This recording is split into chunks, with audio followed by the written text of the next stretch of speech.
హృదయ శుద్ధి గల వారు ధన్యులు, వారు దేవుని చూచెదరు అనే మాట ఎప్పుడు కూడా మన జీవితాల్లో ఆశీర్వాదకరంగా ఉంది.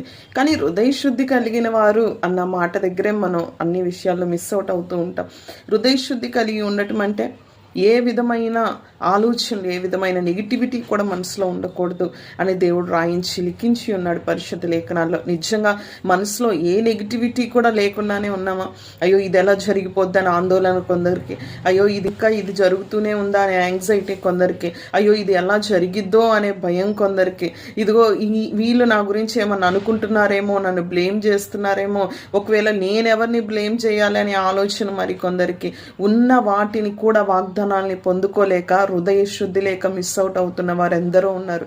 క్రైస్తవులు, విశ్వాసులు మరియు దేవుని బిడ్డ యువర్ హార్ట్ అనే విషయాన్ని కోల్పోతూ ఉన్నారంట.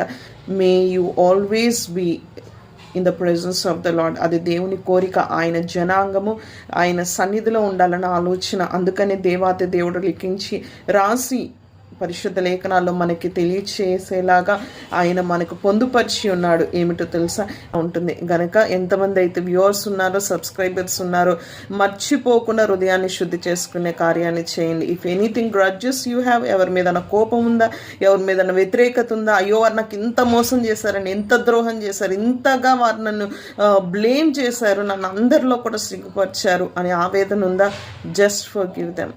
నీ హృదయానికి నీవే యజమానుడివి. నీ హృదయానికి నీవే దాన్ని ఎలాగైనా నీ హృదయాన్ని శుద్ధిపరచుకోవాల్సిన కార్యం నీదే. ఎవరో వచ్చి చేయరు. నీ ఇంటిని నువ్వే క్లీన్ చేసుకోవాలి. నీ హృదయాన్ని నువ్వే క్లీన్ చేసుకోవాలి. ఆయన ఎదుట నిష్కలంకంగా నిలబడే కార్యం కూడా నీదే.